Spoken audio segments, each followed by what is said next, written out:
Hello বন্ধুরা, আবার চলে এলাম তোমাদের মাঝে টুম্পা আর ভুলাগ নতুন একটি গল্প নিয়ে। তো বেশি কথা না বলে গল্পটা শুরু করা যাক। কুলসুম একটা চাকরির জন্য অনেক অফিসে ঘুরে ঘুরে ব্যর্থ হল। কোথাও চাকরি হয়নি কুলসুমের। একদিন কুলসুমের চাচা কুলসুমকে একটা ঠিকানা দিয়ে বলল, এই লোকের কাছে গেলে তোর চাকরি হবে। আমি বলে দিব। কুলসুম চাচার কথায় খুশি হয়ে বলল, আমি যাব। তারপর সেই বস কুলসুমের ইন্টারভিউ রাতে ফাইনাল করল। কুলসুম কোনো উপায় না পেয়ে রাতেই ইন্টারভিউ দিতে গেল। তারপর ইন্টারভিউর নামে বস কুলসুমের সাথে এক রাতে 4 বার ভাবতেই পারছি না। বাকিটা গল্পতেই বলছি। বাবা হঠাৎ করেই স্ট্রোক করে মারা গেল। ওর কোনো ভাইবোন নেই। এমনকি সেরকম কোনো নিকট আত্মীয় নেই যে ওদেরকে সাহায্য করবে। তার উপর তার মা অসুস্থ। তাই হঠাৎ করেই কুলসুমের উপর তার সংসারের পুরো দায়িত্ব এসে পড়ল। সে সবে মাত্র এসএসসি পাশ করেছে। সে জানে না তার এই যোগ্যতা দিয়ে কোনো চাকরি পাবে কিনা। সারাদিন বিভিন্ন অফিসে অফিসে ঘুরে ব্যর্থ হয়ে অবশেষে ক্লান্ত হয়ে সে তার বাসায় ফিরে আসে। পরদিন ওদের বাসায় কুলসুমের এক দূরসম্পর্কের চাচা বেড়াতে আসলেন। ওনাকে কুলসুম একটা ফোঁটাও পছন্দ করে না। কুলসুম যখন ছোট ছিল এই লোক অনেক দিন পর পর আসত আর কুলসুমের দিকে তাকিয়ে থাকত। লজ্জায় এসব কথা কাউকে বলতে পারেনি ও। আজও এই লোকটিকে দেখে কুলসুম খুশি হতে পারল না। সে সালাম দিয়ে চাচাকে ড্রয়িং রুমে বসিয়ে রেখে ভিতরে চলে গেল। একটু পরেই চাচা আবার তাকে ডেকে পাঠালেন। সে এসে সোফায় বসল। অনেক দিন পর কুলসুমকে কাছ থেকে দেখতে পেল ওর চাচা সিরাজ উদ্দিন। শুনলাম তুমি নাকি চাকরির চেষ্টা করছো। জি চাচা, অনেক কষ্টে গলা স্বাভাবিক রেখেছে কুলসুম। শোনো বেটি, এভাবে রেফারেন্স ছাড়া তো আজকের দিনে কোনো চাকরি পাবে না তুমি। তোমাকে আমি একটা লোকের ঠিকানা দিচ্ছি, তুমি কালই ওনার সাথে যোগাযোগ করবে। আমি বলে রাখব, তোমার চাকরি ইনশাল্লাহ হয়ে যাবে। চাকরির এরকম অভাবনীয় সুযোগের কথা চিন্তা করে কুলসুম খুশি হয়ে গেল। এমনকি নিচু হয়ে চাচাকে সালামও করে ফেল। তার চাচা কুলসুমের দিকে তাকিয়ে রইল। কুলসুম উঠে উপরে তাকাতেই উনি অনেক কষ্টে চোখ সরিয়ে নিলেন। বড় হওয়ার পর কুলসুমকে অনেকদিন পরে দেখে চাচার মাথা খারাপের মতো অবস্থা হয়ে গিয়েছিল। কুলসুমের মতো একই সাথে এরকম মেয়ে সচরাচর দেখা যায় না। পরদিন সকালে কুলসুম ঠিকানা অনুযায়ী উত্তরার একটা অফিসে গিয়ে দিদার নামে ওখানের ম্যানেজারের সাথে দেখা করল। কুলসুমকে এক নজর দেখেই দিদার চমকে উঠল। এদেশে এখনো এরকম মেয়ে আছে। সে নিজেও অনেক সুন্দর। বহুদিন কানাডায় ছিল সে। মেয়েটি দেখতে একদম কানাডা দেশের মেয়ের মতো। কুলসুমকে দেখে ওর তাদের কথা মনে হয়ে গেল। নিজের দেশেই যে এমন সুন্দরী মেয়ে আছে তা তার ধারণা ছিল না। মনে মনে সিরাজ সাহেবের চয়েজের প্রশংসা করল সে। মুখে বলল, সিরাজ উদ্দিন তোমাকে পাঠিয়েছেন। তো মনে করো চাকরিতে এক পা দিয়েই রেখেছ, তবে তোমার নিজেকে প্রমাণ করতে হবে, বুঝেছ? জি স্যার, কুলসুম নতমুখে বলল। ভালো, তোমার মতোই মেয়ে আমাদের অফিসে দরকার। তোমার মতো মেয়ে অনেক দিন যাবৎ খুঁজেছি, পাইনি। আজ পেয়েছি। আমি আশা করি তুমি অফিসের কাজ খুব সুন্দরভাবে করতে পারবে। তাহলে আজ সন্ধ্যায় আমাদের হেড অফিসে চলে এস, ওখানেই তোমার ইন্টারভিউ হবে। সন্ধ্যায় ইন্টারভিউ? কুলসুম অবাক হয়ে যায়। আমাদের কোম্পানি সময়ের মূল্যতে বিশ্বাস করে, তাই অফিস টাইমে ইন্টারভিউ নিয়ে সময় নষ্ট করা হয় না। কোনো আপত্তি আছে তোমার? না স্যার, ওকে দেন, এই নাও ঠিকানা। ঠিক 7টার মধ্যে চলে এসো। কুলসুম ঠিকানা লেখা কাগজটা হাতে নিয়ে বের হয়ে আসে। সে দিদার সাহেবের ব্যবহারে খুশি হয়েছে। অন্য যতগুলো অফিসে সে গিয়াছে প্রতিটাতেই অফিসের বসকে অভদ্র বলে মনে হয়েছে, কিন্তু দিদার সাহেবকে তার ভদ্র বলে মনে হয়েছে। লোকটিকে ওর খুব ভদ্র বলে মনে হলো। কিন্তু সে আসলে ভদ্র নয়, সে আরও জঘন্য। সন্ধ্যায় খুঁজে খুঁজে উত্তরার অভিজাত এলাকায় এক বিশাল বাড়ির সামনে এসে দাঁড়ালো কুলসুম। দারোজান গেট খুলে ওকে সোজা 4তলায় চলে যেতে বলল। 4তলায় এক বিশাল ড্রয়িং রুমে ঢুকে কুলসুম দিদার সাহেবকে দেখে চিনতে পারল। ওনার সাথে অন্য একজন অপরিচিত লোক ছিল। সে দুজনকেই সালাম দিল, কিন্তু দুজনের কেউই জবাব না দিয়ে বলল, এত সম্মান করতে হবে না আমাদের। দিদার সাহেব যেন হঠাৎ সম্বিত ফিরে পেয়ে তাকে বসতে বলল। উনি হচ্ছেন আমার পার্টনার জসিম। দিদার কুলসুমকে অন্য লোকটার সাথে পরিচয় করিয়ে দিল। কুলসুম সোফায় গিয়ে বসতেই জসিম উঠে এসে ওর পাশে একেবারে পাশে বসল। দিদার, আপনি ঠিকই বলেছেন। কুলসুম আসলেই একজন দক্ষ মেয়ে, জসিম দিদার দিকে ফিরে বলল। কুলসুম কিছুই বুঝতে না পেরে ফ্যালফ্যাল করে তাকিয়ে রইল। জসিম আবার কুলসুমের দিকে ফিরে তাকাল। জসিম তার বাজে আচরণ করার চেষ্টা করল। এসব দেখে কুলসুম চট করে উঠে দাঁড়াল। কি করছেন আপনারা এসব? এই বুঝি আপনাদের ইন্টারভিউ? দিদার হা হা করে হেসে উঠল।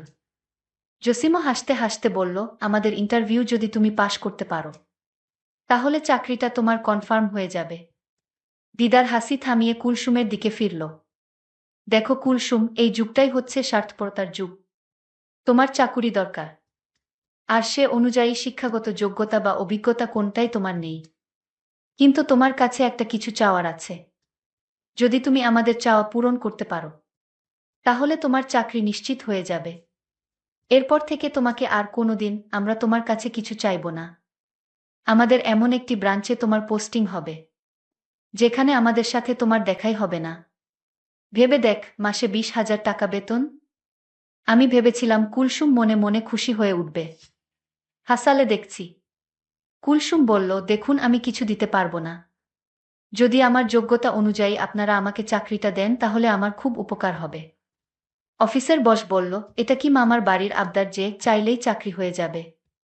তুমি যদি আমাদের কথায় রাজি থাকো তাহলে চাকরি তোমার হয়ে যাবে। এমন কথা শুনে কুলসুম খুব কষ্ট পেল। তার ইচ্ছে হচ্ছিল লোকটার গালে ঠাস করে একটা চট বসিয়ে দেয়া। কিন্তু সে সময় তার অসুস্থ মায়ের মুখখানি ওর চোখের সামনে ভেসে উঠল। আর তাই অসহায় হয়ে চাকরিটার জন্য তাদের কথায় রাজি হল। এই তো ভালো মেয়ে, রাতে তোমার ইন্টারভিউ শেষ হওয়ার সাথেই সাথেই তোমার অ্যাপয়েন্টমেন্ট লেটার পেয়ে যাবে। এখন যেতে পারো। সন্ধ্যায় বাসা থেকে বের হওয়ার সময় ও মাকে বলে গেল যে তার নতুন চাকুরির ট্রেনিংয়ের জন্য আজ সারারাত অফিসে থাকতে হবে। ওর চাকুরি পাওয়ার খবরে মা এতই আনন্দিত ছিল যে ওনার মনে কোনো খারাপ চিন্তা এল না। কুলসুম আজ ইচ্ছেমত সেজেছে। ও এমনিতেই সুন্দরী, তার উপর আজ এভাবে সাজাতে ওকে আরো সুন্দর দেখাচ্ছে। দিদার বাসার দরজাটা গেট খুলে দিতে দিতে কুলসুমের তার অফিসের 4 তলায় গেলা। তার দিকে তাকিয়ে রইল। সে কুলসুমকে সোজা 3 তলায় চলে যেতে বলল। কুলসুমের মনের ভিতর কি চলছিল তা কেউ জানে না। অফিসের বস দুইটাও জানে না আজকে কুলসুম এমনভাবে সেজে এসেছে। তারা কুলসুমকে দেখে অবাক।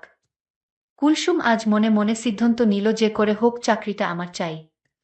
তারপর বস্তুটিকে এমন করব সারা জীবন আমার কথা মনে থাকবে। কুলসুমকে দেখে অফিসের বস বলল, এই অফিসে তোমাকেই চাই।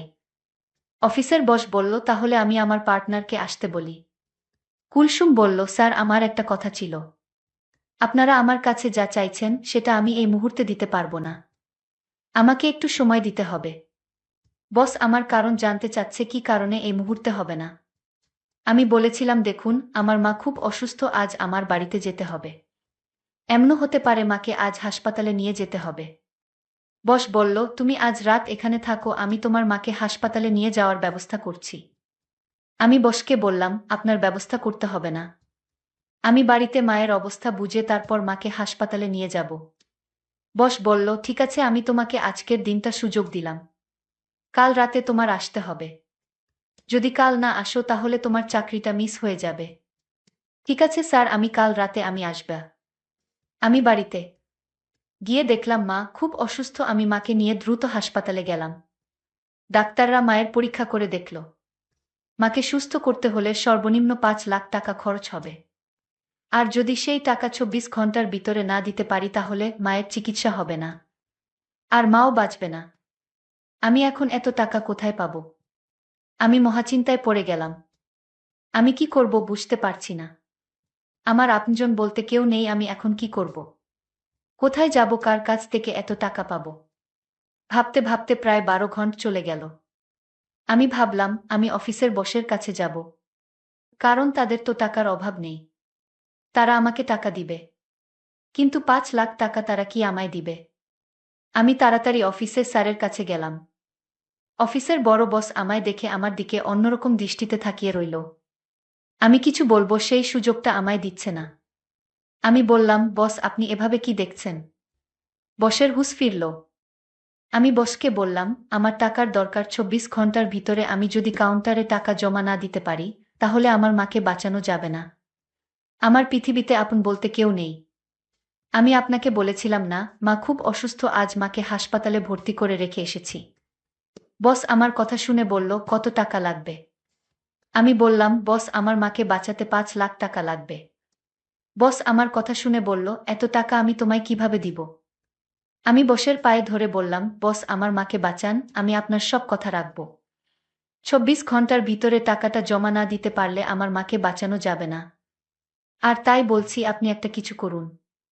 বস বলল, ঠিক আছে, আমি টাকা দিব এবং তোমার মায়ের সমস্ত চিকিৎসার খরচ আমি দিব। কিন্তু তার বিনিময়ে আমি যা চাইব তাই কিন্তু তোমার দিতে হবে। আমি বললাম, বস আপনি আমাকে একবার বিশ্বাস করুন, আমি আপনার কথা রাখব, কিন্তু আমার মাকে তাড়াতাড়ি বাঁচান। 5 লক্ষ টাকা কাউন্টারে জমা দিতে হবে। ঠিক আছে, তুমি কোনো চিন্তা করো না, চলো আমার সাথে। বস আমাকে নিয়ে হাসপাতালে চলে আসলো। কাউন্টারে 5 লক্ষ টাকা জমা দিল মায়ের চিকিৎসার জন্য। টাকাটা জমা দেওয়ার সাথে সাথে মায়ের চিকিৎসার কার্যক্রম শুরু হয়ে গেল। আমি বসকে বললাম, আপনাকে কিছু বলার ভাষা আমার নেই। আপনি যা চাইবেন তা পাইবেন যদি আমার কাছে থাকে। বস আমার কথা শুনে খুশি হয়ে বলল, আগে তোমার মা সুস্থ হোক, তারপর দেখা যাবে। এভাবে 1 সপ্তাহ কেটে গেল। আমার মা নতুন জীবন ফিরে পেল। আমার মায়ের জ্ঞান ফিরা মাত্রই মা আমাকে জিজ্ঞেস করলেন, তুই এত টাকা কই পাইলি মা? আমি বললাম, মা আমার অফিসের বস আমাকে টাকাটা দিলেন, আমি না হয় চাকরি করে পরিশোধ করে দিব। মা বলল, তুই চাকরি করে এত টাকা পরিশোধ করতে পারবি? এই মুহূর্তেই বস আমার মাকে দেখতে এলো। মায়ের জন্য অনেক খাবার নিয়ে আসলো। আর বলল, আন্টি আপনি কোনো চিন্তা করবেন না, আমি আপনাদের পাশে আছি। যখন যা প্রয়োজন আমার কাছে বললেই হবে, আমি দিয়ে দিব। আমার মা তখন কান্না করে বসকে বলল, আমার জন্য তুমি যা করেছো তার ঋণ আমি কিভাবে শোধ করব? বস বলল, এ নিয়ে আপনার চিন্তা করতে হবে না। আজ আপনাদের ছুটি, আপনি এখন বাড়িতে যেতে পারবেন। আমি ডাক্তারের কাছ থেকে আপনাদের ছুটি নিয়ে এসেছি। আর আপনার 1 মাসের ওষুধ কিনে দিয়েছি। আমি মনে মনে চিন্তা করতে লাগলাম, আমার অবস্থা কি হবে? বস যে কিসের লোভে পড়ে এত যত্ন করছে মাকে তা তো আমি জানি। আমার তো খবর হয়ে যাবে। বস আমায় বলল, কি চিন্তা করছো? এখন আর কোনো ভয় নেই, তোমার মা সুস্থ হয়ে গেছে। কাল তুমি আমাদের অফিসে এসে ইন্টারভিউ দিবে। আমি বসকে বললাম, আমার আর ইন্টারভিউ লাগবে না। আর বাহানা করার দরকার নেই। আপনি যা আশা করছেন তা আপনি পেয়ে যাবেন। আর আমি চাকরিটা পেলে আপনার টাকাটা পরিশোধ করে দিব ধীরে ধীরে। আমি জানি এত বড় উপকার কেউ আমায় করবে না, কিন্তু আপনি আমায় করলেন। আমি টাকা পরিশোধ করলেও আপনার ঋণ আমি কোনোদিন দিতে পারবো না। বস বলল, ঠিক আছে, আজ রাতে অফিসে চলে এসো। আমি বললাম, ঠিক আছে, আপনি যান, আমি আসব। আমি বুঝতে পারছিলাম আমার সাথে কি ঘটবে, কিন্তু আমার এছাড়া কোনো উপায় নেই। আমি রাতে মাকে ওষুধ খাওয়াই আমি মাকে বললাম, আজ রাতে আমি ফিরতে পারবো না, কারণ অফিসে অনেক কাজ আছে। আমি রাতে বসের কাছে গেলাম। বস আমায় বলল, আমার মনের ভিতর যে খারাপ উদ্দেশ্য ছিল, আমি সেই উদ্দেশ্য থেকে বের হয়ে আসলাম। কারণ তোমার মাকে দেখে আমার মায়ের কথা মনে পড়ে গেল। আমি মায়ের স্নেহ ভালোবাসা পাইনি, কারণ আমার মা ছোটবেলায় মারা গেছে। আমি তোমার মাকে বাঁচাতে পেরে আমি নিজেকে ধন্য মনে হলো। আমি তোমার উপর যত শর্ত ছিল তা আমি তুলে নিলাম। আমার কথায় যদি তুমি কষ্ট পেয়ে থাকো তাহলে আমায় ক্ষমা করে দিও। আমি বসের মুখের কথা শুনে আমার চোখে পানি এসে গেল। আমি বসকে বললাম, দেখুন, আপনার জন্যই আমার মা আজ বেঁচে আছে। আর আমায় খারাপ ভাববেন না। আমি যা করছিলাম মায়ের জন্যই করছিলাম। বস তখন বলল, আমি তোমায় একটা কথা বলতে চাই। বলুন বস। আমি তোমার দায়িত্ব নিতে চাই, মানে আমি তোমাকে বিয়ে করতে চাই যদি তোমার আপত্তি না থাকে। আমি বসকে বললাম, আপনি কোটি কোটি টাকার মালিক, আপনি আমায় বিয়ে করলে আপনার সম্মানহানি হবে। বস তখন বলল, দেখো আমার মা নেই, আমি তোমার মায়ের সেবা করে যেতে চাই। প্লিজ তুমি না করো না। আমি বসকে সেলুট দিয়ে বললাম, আপনার মতো মানুষ যদি প্রতিটি প্রতিষ্ঠানে থাকতো তাহলে কোনো মা অসুস্থ অবস্থায় মারা যেত না। ঠিক আছে, আমার কোনো আপত্তি নেই। আপনার মতো মানুষ আমার পাশে থাকলে আমার বাকি জীবনটা ভালোই কাটবে। বন্ধুরা, আজকের গল্পটি কেমন লাগলো তা অবশ্যই কমেন্ট করে জানাবেন। আর এরকম নতুন নতুন গল্প পেতে আমাদের চ্যানেলটিকে সাবস্ক্রাইব করে পাশে থাকুন। ধন্যবাদ।